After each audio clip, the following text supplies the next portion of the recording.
Remember when they hated, didn't think we make it. Now they break their neck just to look at me.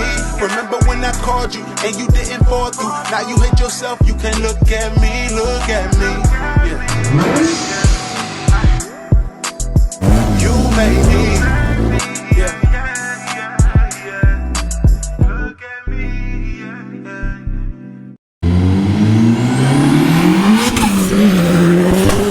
And what up? What's good with y'all? Alright, so Granny, what are we getting into today? I don't know what trouble you getting into. Alright, so today we're gonna be doing a build breakdown on one of you guys'.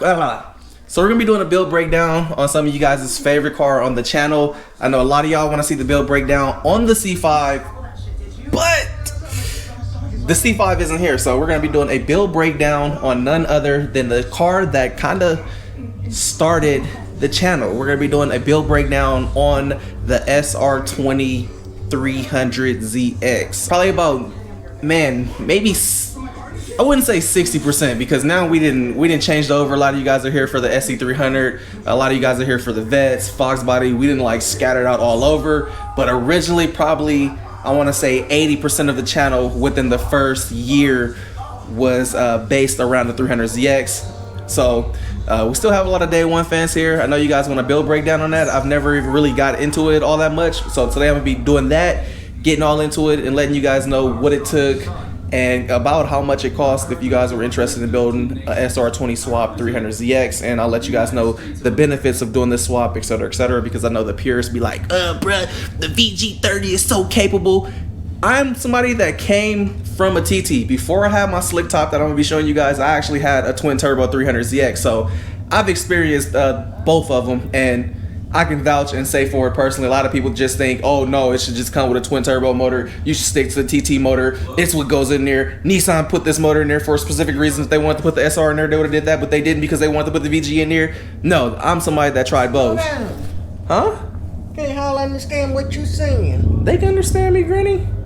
What I say? You ain't even gonna watch the video. I do watch it. When was the last time you watched one of my videos? The other day. Which one you watch? I don't know. See? Cap! You don't be supporting either, Granny. That's how you feel? I do go to the videos. Let me see right now. Let me see how you go to let me see you go to YouTube. Put my phone on the charger. So you be watching on your prehistoric phone. You be watching YouTube on that thing? That phone ain't got no YouTube app. I could take a hammock. Look at you. I done caught you in a lie. Granny, you are a woman of God and you sitting here telling stories like this?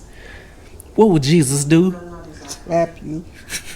I'm going in the garage to get these people this breakdown, okay? I'll be back in a second. Look, you can't even find YouTube on there.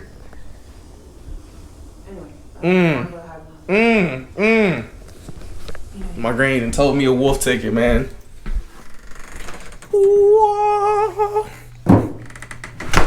Dude, I have not washed this thing since that last drift event. It is covered in dust and all kind of stuff. So I think before we get into this build breakdown, I am gonna clean this thing up. I shouldn't even be showing you all this car looking like this, especially for a breakdown. Ooh, it is, man, is it worth washing? Hey Siri, what the weather looking like this week? Looks like rain between today and Sunday. Daytime temperatures will fluctuate between 61 degrees and 72 degrees. Well, it's in a garage, so it ain't gonna matter if I wash it or not. But yeah, let's move the trike, get this stuff moved around.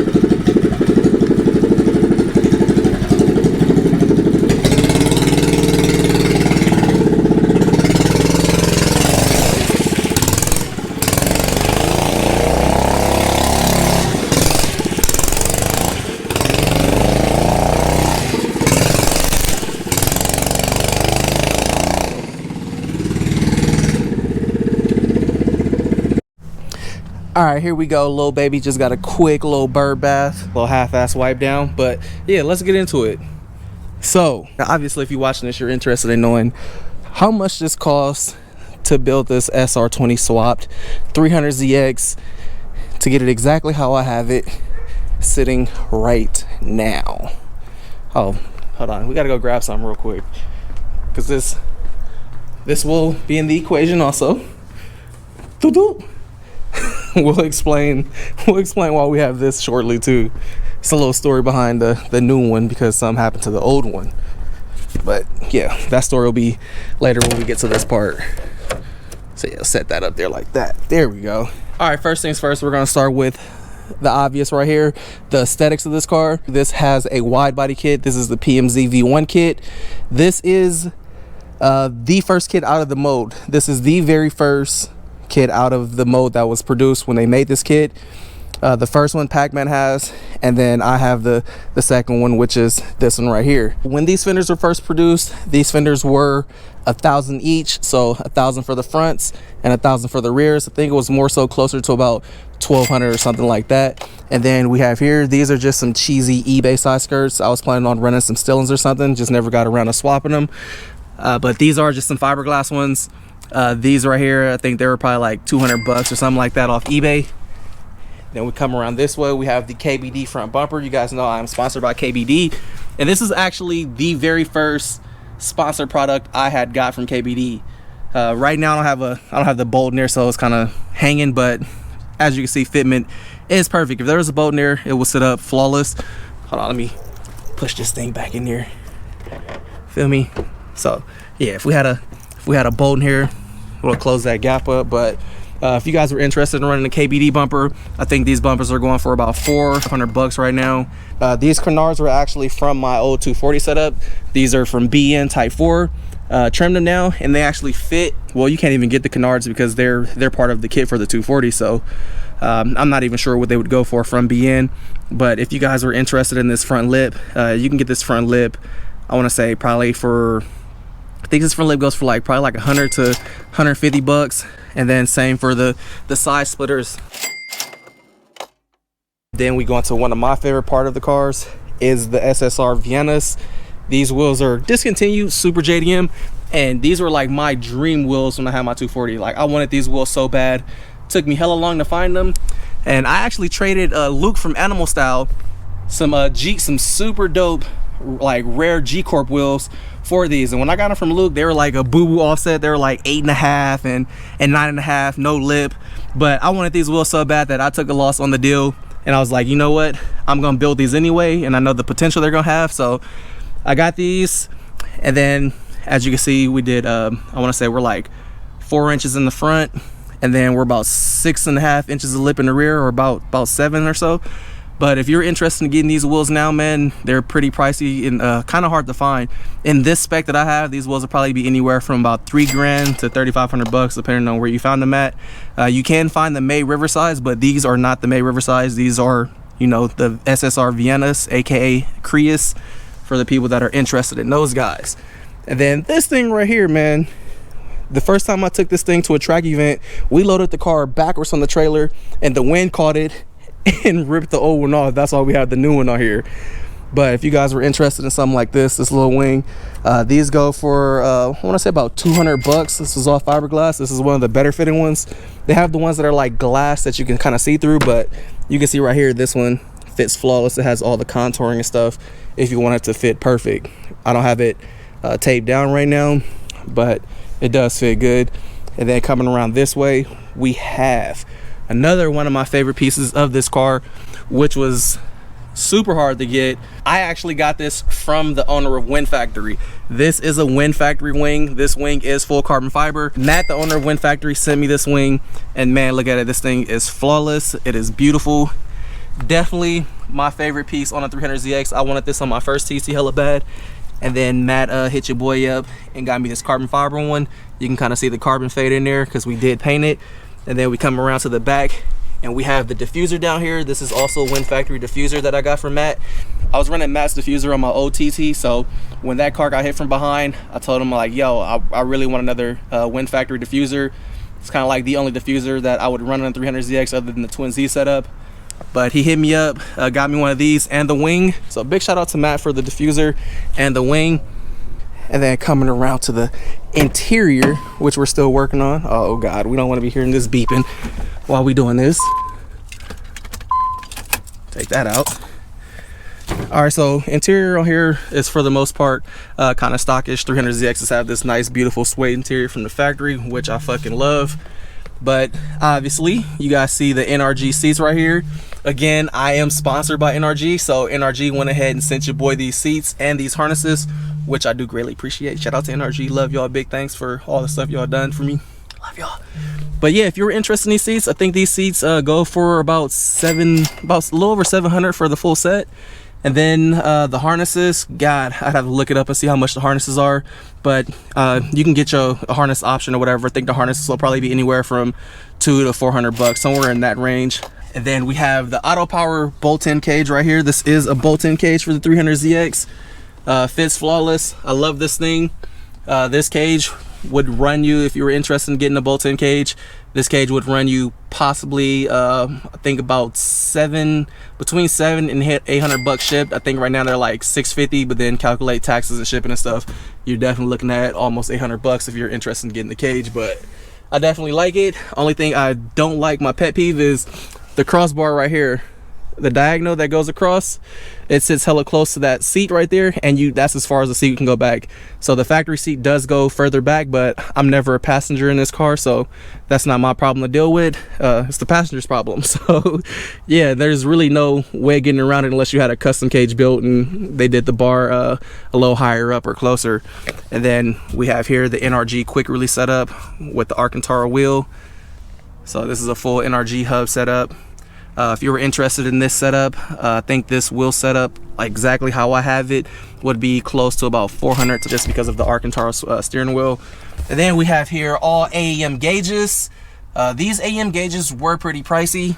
They weren't cheap at all. So I want to say this gauge setup as it sits right now with the looks like oil pressure, AFR, and my boost gauge, everything is tied back into the standalone. I am running the AEM standalone also. So with the AEM standalone, I think I bought that thing when it was brand new. I paid about $13.50 for it.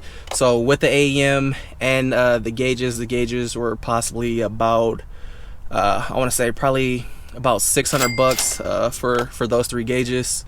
Yeah, I know, could have just got like a dash and had everything on there, but yeah, we keeping this thing old school looking, so we have the AEM gauges, which I love. Also, AEM probably makes some of the best digital gauges out there and probably some of the most accurate. As far as the suspension goes, this car is sitting on some custom valve field coilovers. Field probably makes some of the best coilovers I've ever rode on. No cap. I love Field. Currently, three of my 7 cars are running Field coilovers. My SE runs Field, the 300ZX run Field, and the Fox body actually runs Field. So all the cars that I'm doing, like probably the most heaviest driving, I'm running Field. So I definitely would highly recommend Fields. And then on the other cars, like the street cars, I'm running BC because they are a bit cheaper. But ride for ride, the Fields feel fantastic. These coilovers are custom valved for the 300ZX. So with the SR in here, I couldn't have standard 300ZX valving that are valved for the VG30 because that motor probably, I think when we weighed it, that motor was like almost yeah, that motor was about 400 plus, almost 500 pounds heavier than the SR. So it was just, when I had the other coilovers on there, the car was hella bouncy in the front. Since we put the Fields on there, the issue's been fixed, but that all came down to valving and getting it valved and sprung properly for the weight difference of the motor. But if you guys were interested in doing something like that for the Fields, these Fields without the Swiss spring option, I paid $1,200, I think $1,200 or $1,300 for them. I went through someone, and that was kind of like a price they got me. I think unfortunately now, I don't think Field really does the recommendations like they would used to. You would usually tell them, you know, the weight of the car, the power of the car, and they would give you a recommendation on what they think would be a good setup for what you were doing with the car. But I guess probably liability reasons, people probably complain or somebody wasn't happy with something. They no longer really do that anymore, which sucks because usually their recommendations were pretty spot on. So I'm pretty sure you might be able to talk to somebody and get that option, but I would highly recommend you guys hit up Field, talk to Odie or whoever you can get in touch with over there, and just get a recommendation on what they think they should valve your car for, because this thing feels fantastic, man. For the people that seen the drifting video, you guys seen the night and day difference from just a coilover swap that this thing made. But back to topic, switching over, as far as brake goes, we have the big dads on here. I think these brakes are a little overkill, but we do have the Stop Tech brakes on here. We run the factory brakes on the rear. But yeah, these, if you're interested in getting the Stop Tech, have to change the battery. But if you guys are interested in the Stop Tech brakes, the Stop Tech brakes run you about $2,200 for the fronts. If you were looking for the full set, you would double that. These things are expensive, and I personally think they're overkill for the setup. This car is so light, it doesn't need these brakes. I can see if I still had the twin turbo setup in there, then yeah, but with the car being so light, factory 300ZX works would have worked perfectly fine for this. As far as the rest of the suspension goes, I'm not running anything crazy, man. When I first started building this car, I was gonna do a budget build just to show people like you didn't need to go out and buy the most expensive suspension and stuff like that, which is still kind of true, because when it comes to the lower control arms and all that stuff under here, I'm running Godspeed Gen 2 stuff. There's nothing crazy on here. Literally just Godspeed Gen 2. And these are all arms that I ordered for S13. S13 arms do work on here. So if you're interested in the rear traction arm, the upper control arm, and the tow arm, then you can get this full kit. I want to say literally like 280 bucks to 320 bucks, somewhere on there. Not really expensive at all. And I'm also running the S13 Godspeed Gen 2 front caster arms. I don't know if you guys will be able to see it, but right in there you guys can see I'm running the Godspeed Gen 2 caster arm. That's also for S13. Literally S13s and 300ZXs all run the same arms. So if you wanted something like that, I think those arms probably run you I think at the time when I bought them, they're probably like 180 bucks or something like that. They're probably even cheaper now. And then coming here, the important part, the heart of everything on this car, the SR20 DET.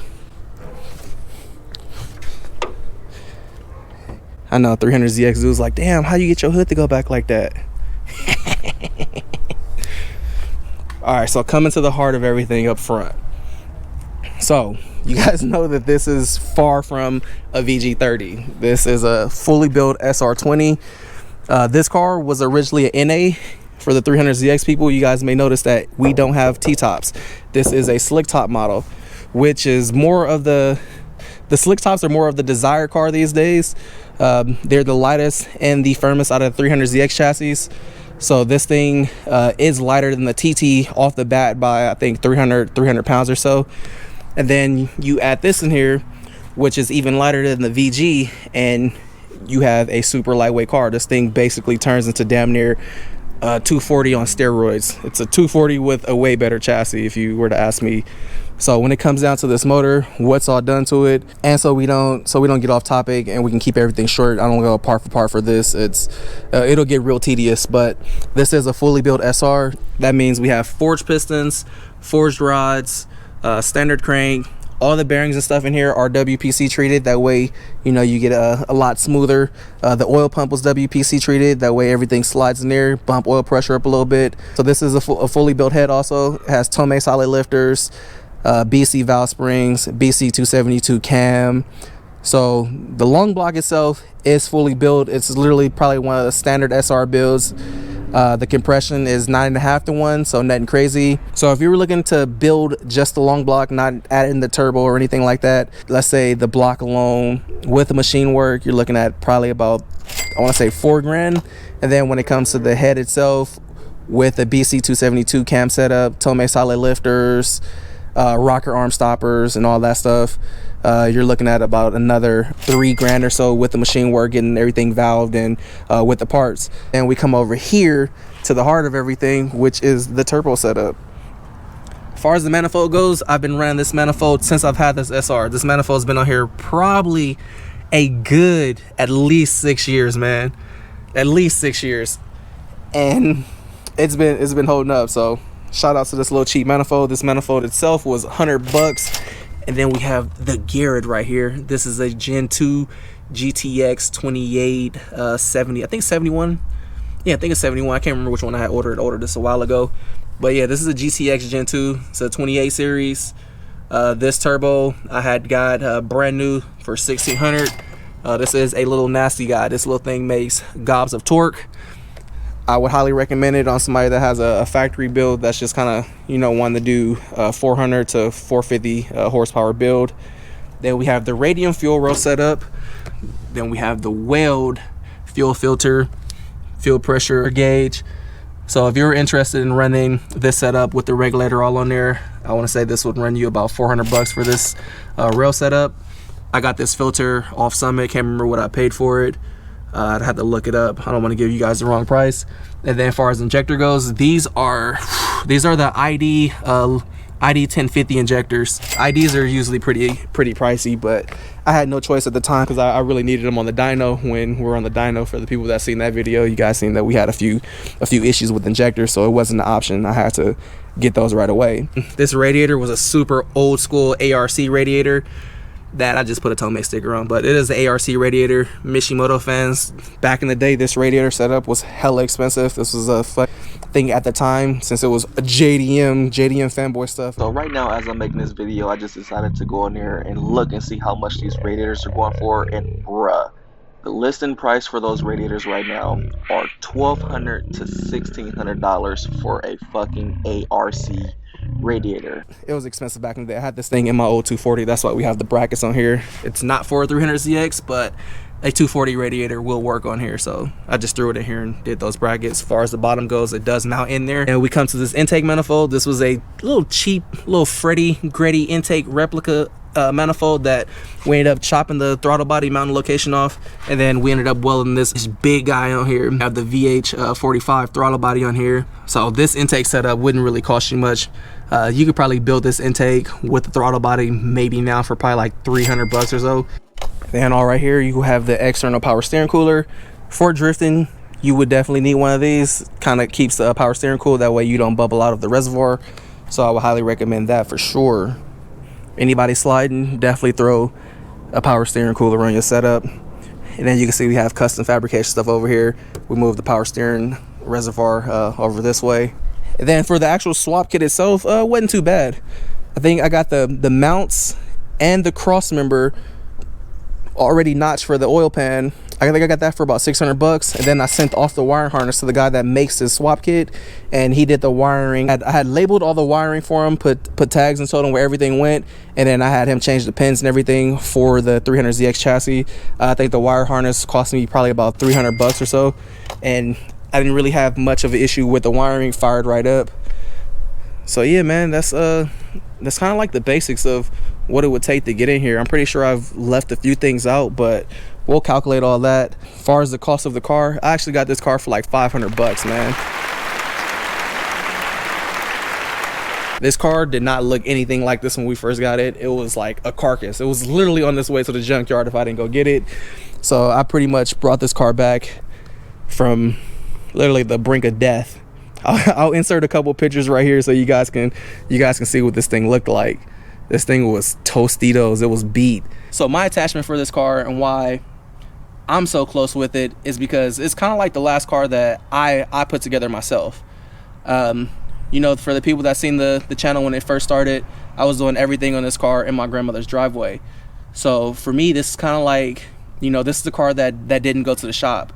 You know, a lot of people that are new, like, oh, you always take your cars to the shop, but this car, it didn't do that. You know, this was something that I wanted to be like, you know what, I'm building this myself. I love the 300ZXs, so this was kind of like my own personal little project. Hence to why it's been taking so long. But you know, this was the one that I put together. You know, this is kind of like the pride and joy for me. Literally from getting the Y body on, I did that. Getting all the suspension on, I did that. The wiring I had sent off, I think my boy Jamar finished up the wiring for the fuel pump for me, and then I had my boy Janky do the fab work. Other than that, as far as everything else went, man, you know, not too many people did work on this car other than my boy Janky and Jamar helping me with the wiring and the fabrication. So for me, it's you know, it's more of a sentimental thing. You guys see, like this car, I had Rick do a lot of the work to it. And then, you know, my vets, they go to Sack Speed Shop. Some of y'all been here since day one. You guys seen my old TT and what happened with that car and how this whole car came about. Then you've seen what happened with the 240 and how we got the heart for this car. This car was literally a reincarnation of my old 300ZX mixed with the old parts off of my 240. And for the people that want to know the horsepower numbers on this thing, 18 pounds, this car made 430 or 425 horsepower, 430 torque. But I had this motor at 500 horsepower at one point. I had a GT30 on here when it was in my 240, but it was just so laggy. I wanted to downsize it, get something more a modern turbo. That way we can get the torque up, and we actually picked up about 60 foot-pounds more torque and way quicker spool up by going with the GT28 Gen 2.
Quick little breakdown on a 300ZX, not crazy in depth, but I know you guys have been asking for it. So there's the basic essentials of what it takes to build the SR20 300ZX.